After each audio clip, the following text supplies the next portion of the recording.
Hello everyone. In the previous lectures, we have discussed about the synthesis of purine nucleotides by the de novo synthesis, the de novo pathway, and by the salvage pathway. But there is one important thing to note here that the ribonucleotides that were formed, or the purine nucleotides that we discussed their synthesis, they were all ribonucleotides. So how do we synthesize the deoxyribonucleotides that are necessary or that are required for the actively dividing cells for the synthesis of DNA? So there must be some mechanism for the synthesis of these deoxyribonucleotides for the synthesis of DNA inside the cell. So today we are going to discuss the synthesis of these deoxyribonucleotides, how are they formed, and what is the enzyme responsible. The enzyme that is responsible for the synthesis of these deoxyribonucleotides is ribonucleotide reductase, or these deoxyribonucleotides are formed from the reduction of ribonucleotides that are formed. Okay, so in this we are going to discuss these in detail.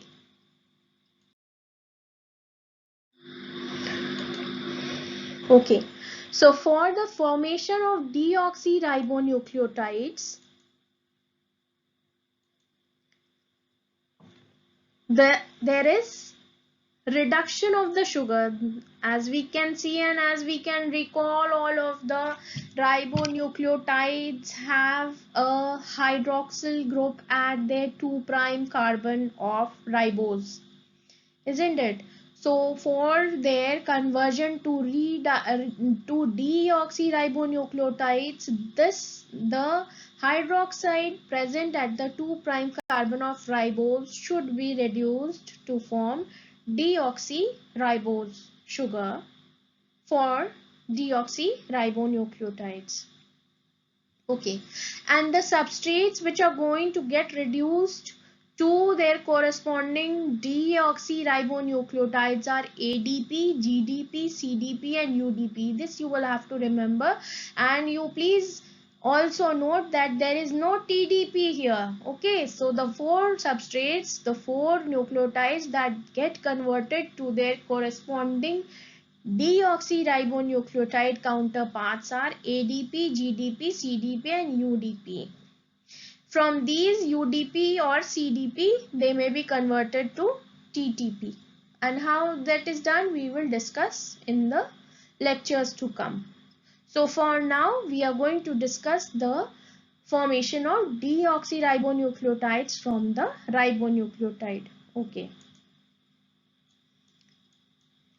Another thing that is important here is always deoxyribonucleotide synthesis. That means the conversion from ribonucleotide to deoxyribonucleotide occurs at the nucleoside diphosphate level.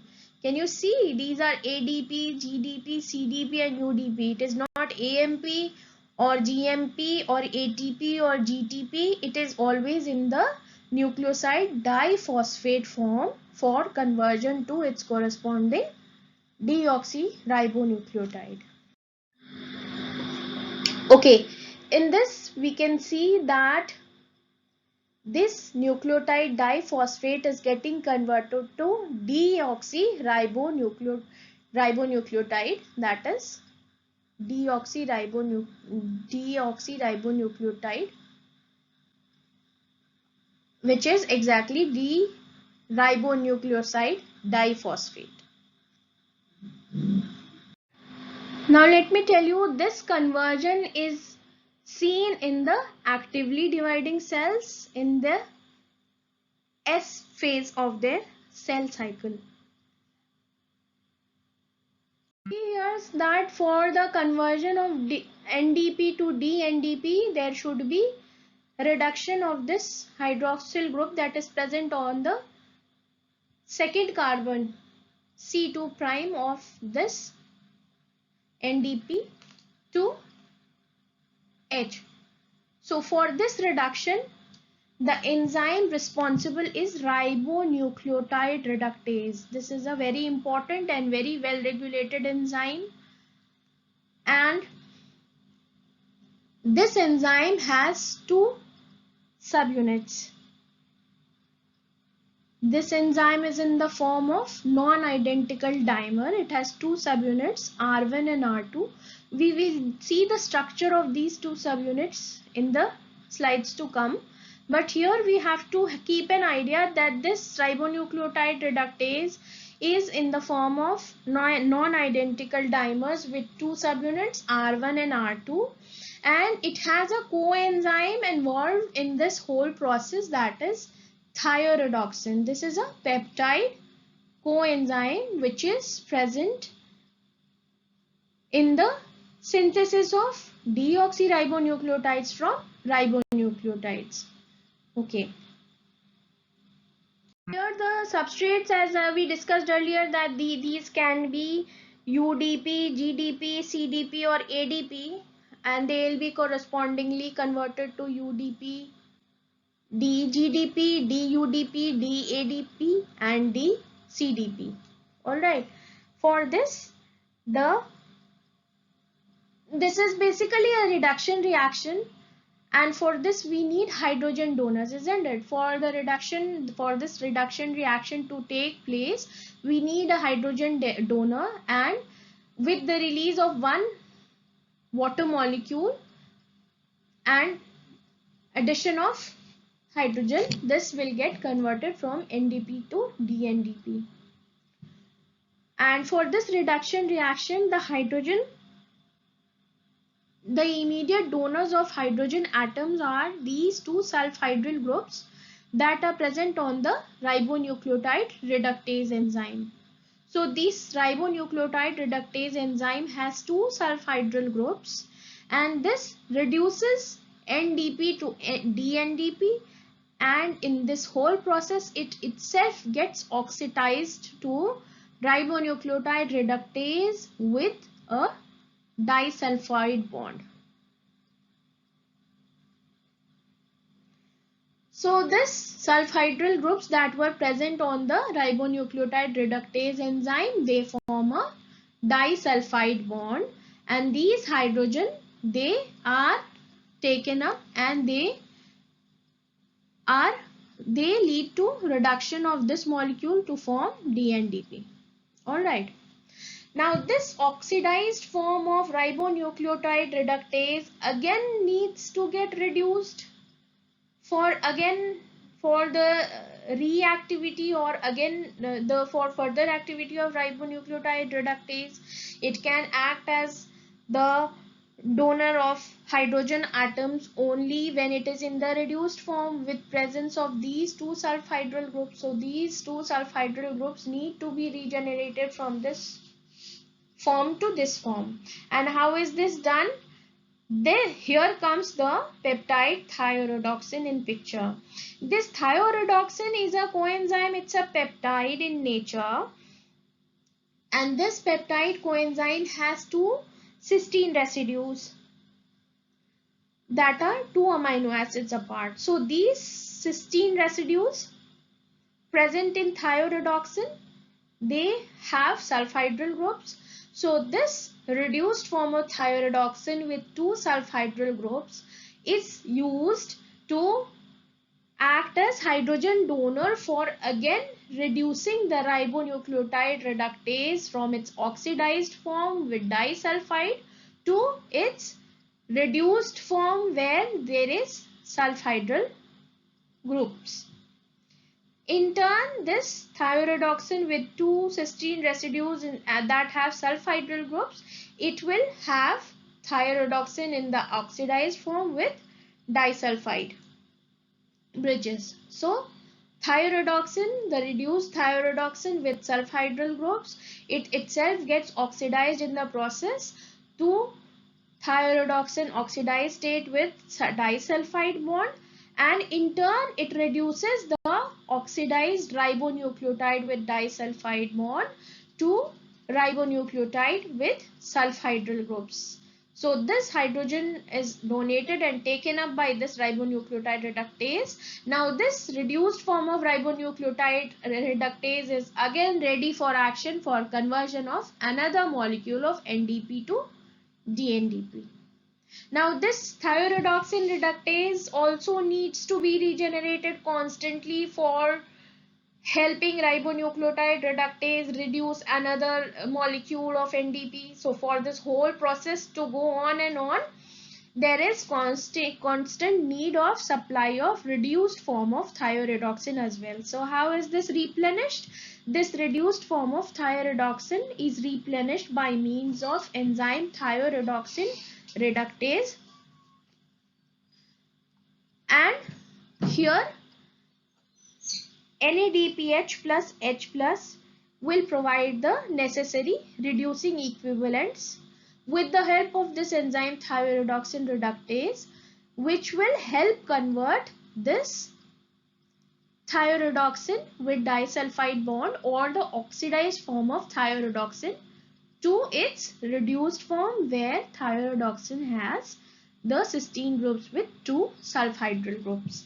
This reduced form will again help ribonucleotide reductase, which is present in the oxidized form, to get converted to ribonucleotide reductase in its reduced form, which is required again and again for the conversion of NDP to DNDP. There's another way of reducing the ribonucleotide reductase enzyme from its oxidized form to the reduced form, and that is by means of glutaredoxin. Now this glutaredoxin also has sulfhydryl groups. This glutaredoxin with sulfhydryl groups can reduce ribonucleotide reductase and in turn get oxidized to glutaredoxin with disulfide bonds.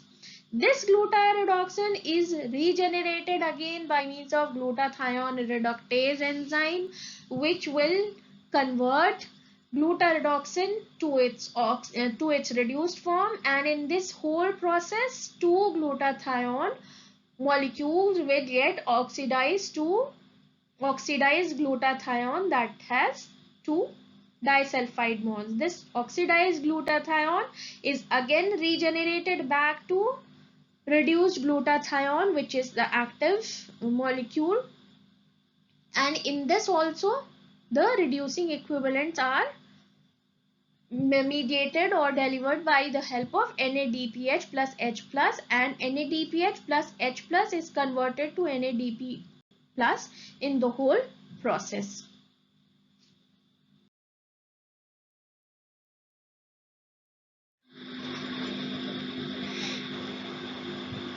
Now this is again the flowchart diagram which shows that this is the nucleotide diphosphate, the nucleoside diphosphate. This nucleoside diphosphate can have the base adenine, guanine, cytosine or uracil. These are the four bases nucleoside diphosphates which get converted to their deoxyribonucleotide forms. So the enzyme here is ribonucleotide reductase. I told you that this enzyme is a non-identical dimer. It has two non-identical dimeric subunits R1 and R2. That means it has two R1 and two R2 subunits, and this enzyme is responsible for the reduction and conversion of the hydroxyl group that is present at the C2 prime carbon of this ribose in NDP to H in the deoxyribose sugar of DNDP. Okay, in this whole reaction, thioredoxin is a coenzyme. It's a peptide coenzyme that helps ribonucleotide reductase constantly reduce these NDPs into DNDPs, and for this thioredoxin keeps on generating reduced form of ribonucleotide reductase, which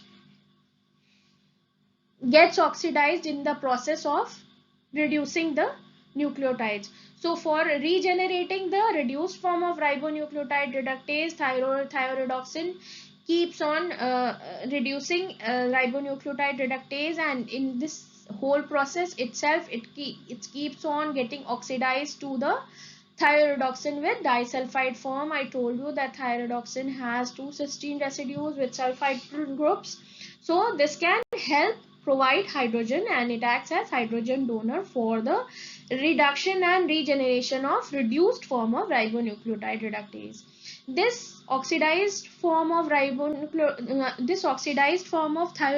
that is generated while reducing the ribonucleotide reductase is again converted back or regenerated or replenished to the thioredoxin reduced form by the help of enzyme thioredoxin reductase, which takes help of NADPH plus H plus, which in turn gets converted to NADP plus. This DNDP that is formed, this DNDP is converted to its corresponding deoxyribose nucleoside triphosphate by the help of the enzyme kinase. Now there is another thing that we have to note here, that there is a drug hydroxyurea, and hydroxyurea, what happens is it inhibits this whole process. It inhibits the conversion of NDP to DNDP. And how does it do? What is the process and what is the importance and uses of hydroxyurea? We are going to discuss that in the slides to come. Okay, here we can see that this is the diagrammatic representation of the ribonucleotide reductase enzyme. As we know that ribonucleotide reductase is responsible for maintaining a balanced supply of the deoxyribonucleotides that are required for DNA synthesis. And to achieve this, the regulation of the enzyme is complex. That means for every deoxyribonucleotide to be synthesized in a balanced manner, there is a complex tight regulation of this enzyme so that all of them are produced in adequate quantities. No single one is in excess and the other one is in deficit. All of them are in required proportionate amounts. So this is regulated in this enzyme, and we will see how. Regulation, the enzyme has allosteric binding sites. Okay, the enzyme has an active site, and the enzyme has allosteric binding sites, and these allosteric binding sites have sites for all nucleotides, and they modulate the substrate specificity and overall reaction rate. It modulates the substrate specificity and the overall reaction rate that ensures balanced production of deoxyribonucleotides. So there are two major allosteric sites. Okay, the first one is the activity site, and this site controls the overall activity of the enzyme. It is this site which is going to tell the enzyme whether the reaction should go on or whether it should stop. Okay, so whenever there is binding of ATP to this activity site, this stimulates the overall rate of enzymatic reaction. Whereas with the binding of this DATP, the enzyme reaction is stopped and it inactivates or inhibits the enzyme. And this is where there is importance of DATP or accumulation of DATP in the adenosine deaminase deficiency, that we will see later in the lectures to come, how adenosine deaminase deficiency can lead to a disease or problems in the human beings. So this we'll discuss later. Secondly, there is the substrate specificity site. So this site determines the substrate specificity of the enzyme. The binding of the nucleoside triphosphates to these substrate specificity sites on the enzyme that regulates substrate specificity. That means the binding of a particular nucleoside triphosphate at this site is going to regulate, and it is going to specify which nucleoside diphosphate is going to get reduced to its corresponding deoxyribonucleotide, and this regulates substrate specificity, causing an increase in the conversion of different species of ribonucleotides to deoxyribonucleotides as they are required for DNA synthesis. So here we can see that whatever ribonucleotide triphosphate is attached here, this is going to specify which ribonucleoside diphosphate is going to get attached to the activity site and whose conversion is going to take place from its nucleoside diphosphate to deoxynucleoside diphosphate. Okay, so as we can see here that when the enzyme is activated, that means after ATP is bound here, the substrates are reduced. These are the substrate, they are reduced to their corresponding deoxyribonucleotides only when there is binding of a particular effector to the substrate specificity site. That means a particular nucleotide, when it binds to the substrate specificity site, it causes reduction of a particular nucleoside diphosphate. Okay, and as you can see A, B and C here, and there is A, B and C here also. So what does it state? That when DADP or ATP is bound to the substrate specificity site, the corresponding nucleoside that will get converted here to its deoxy forms are UDP and CDP. So when DATP or ATP is bound to the substrate specificity site, UDP and CDP, which are the corresponding substrates for this. So when the effector is DATP or ATP, when these two effectors are bound to the substrate specificity site, UDP and CDP will get converted to their corresponding deoxyribonucleotides. When DGTP is attached to the substrate specificity site, then its corresponding nucleoside diphosphate, that is ATP, this will bind to the active site and the conversion of ADP to DADP will take place. And when there is attachment of DTTP to the substrate specificity site, it will cause conversion of GDP to DGDP. Okay, so here when DTTP is bound, GTP enters the catalytic site. So what nucleoside diphosphate is going to get converted to its corresponding deoxy form? This will be stated by whatever corresponding effector is bound to the substrate specificity site. Now there is also one thing to remember, that this whole process of reduction from ribonucleotides to deoxyribonucleotides is preceded and there is involvement of generation of free radicals. So it involves the generation of free radical, and this whole thing is preceded by the generation of a free radical, which helps and affects and mediates the formation of ribonucleotide to deoxyribonucleotide.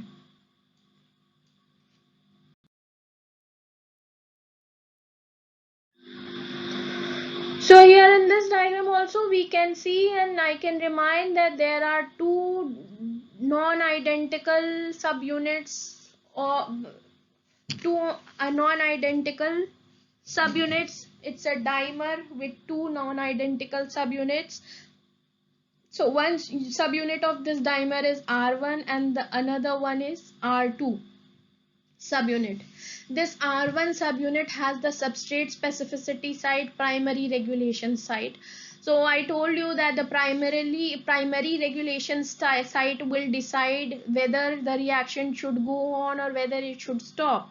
So when there is addition of ATP to this site, the whole reaction is going to get started or it will continue. And if there is attachment or if there is addition of DATP to this site, then the reaction will stop or it will inhibit the whole reaction. So this is the regulation site. Then there is this substrate specificity site. We discussed in the earlier slide that there are effector nucleoside triphosphates which will define which nucleoside diphosphate is going to get converted at the catalytic site. So for every effector molecule there is a corresponding nucleoside diphosphate that gets converted. So if the effector molecule is ATP or DATP that attaches to the substrate specificity site, the nucleoside diphosphate that will get converted are UDP and CDP. If the effector molecule that gets attached is DGDP, then if it is DTTP, then it will cause conversion of GDP to DGDP. And if it is DGTP, then when with the addition of DGTP to the substrate specificity site, ADP will come into the catalytic site and ADP will get converted to the corresponding DADP. So there is a whole cycle of attachment of these effector molecules which will cause the formation of all these nucleosides diphosphate to their deoxyribonucleoside diphosphate forms in a cycle. That means all of them will be formed, and it is a very fairly regulated process in which all of them are formed one after another in a very regulated and fair manner with no excesses and no deficits for any one form of nucleoside diphosphate. Okay, here this is a reminder that it involves free radical generation. The whole reaction involves free radical generation, and this reduction of NDP to DNDP is preceded by formation of free radical, which helps in the conversion of ribonucleotide diphosphate to deoxyribonucleotide diphosphate. So here we can see that this is the activity site, and in the activity site ATP binds. I told you that when ATP is bound to this activity site, this whole reaction starts, or this is the stimulatory action of ATP. So when ATP is bound to the activity site, there is an excess of ATP, so the ATP is going to bind to the substrate specificity site also. Both of these are allosteric sites, isn't it? So when this is bound to the substrate specificity sites, what happened is the corresponding molecules or the corresponding substrate which is going to get converted to its deoxy form is CDP and UDP. Okay, so here with the attachment of ATP or DATP at the substrate specificity site, there will be conversion of CDP or UDP to DCDP and DUDP. When there is enough conversion of DCDP and DUDP and accumulation of these, this will get converted to DTTP. How this gets converted, we'll discuss in another lecture. Now there is accumulation of DTTP. This DTTP, when it gets accumulated, it is going to bind to the substrate specificity site. Now it will replace the ATP or DATP, and DTTP will bind. This DTTP binding will cause automatically the change of substrate at the catalytic site. So with binding of DTTP, what will happen is GDP will come to the catalytic site, and GTP will get converted to DGDP. So with DTTP at the substrate specificity site, which is an effector molecule for GDP, it is specific for GDP, so GDP will start getting converted to DGDP. When there is an adequate amount of DGDP formed, it will also get converted to DGDP. This DGDP, when it gets accumulated, it is going to replace the DTTP that is present at the substrate specificity site, and now the DTTP that was present at the substrate specificity site, it will replace DTTP, and this DGTP is an effector molecule for ADP, as I discussed earlier also. So as soon as DGTP gets attached to the substrate specificity site, ADP will come to the catalytic site and ADP will start getting converted to DADP. When there is adequate amount of DADP formed, it will again convert by means of kinases to DATP, and substantial amount of DATP, now this will go and bind to the activity site. Now when there is as soon as DATP binds to the activity site, this whole reaction will stop. So in this we saw that in a cyclical manner all the bases got converted to their deoxy forms in a regulated form with no base in excess and no one is in deficit. This is a very regulated manner, and for every ribonucleotide diphosphate to be reduced, there is a corresponding effector nucleoside triphosphate molecule. And we saw that for CDP and UDP, that is DATP and ATP, and for GDP it is DTTP, and for ADP it is DGTP. Okay. Now a little about hydroxyurea. I mentioned hydroxyurea in the reaction above, that hydroxyurea inhibits the reaction or the conversion of ribonucleotides to deoxyribonucleotides. So this is a drug that is used in the treatment of cancers such as chronic myeloid leukemia and in sickle cell disease. So what happens is this actually does not allow this free radical formation which is required, which is a prerequisite for the enzymatic activity of ribonucleotide reductase. So the ribonucleotide activity is inhibited. Ribonucleotide reductase activity is inhibited because of hydroxyurea. Why? Because it does not allow the free radical formation.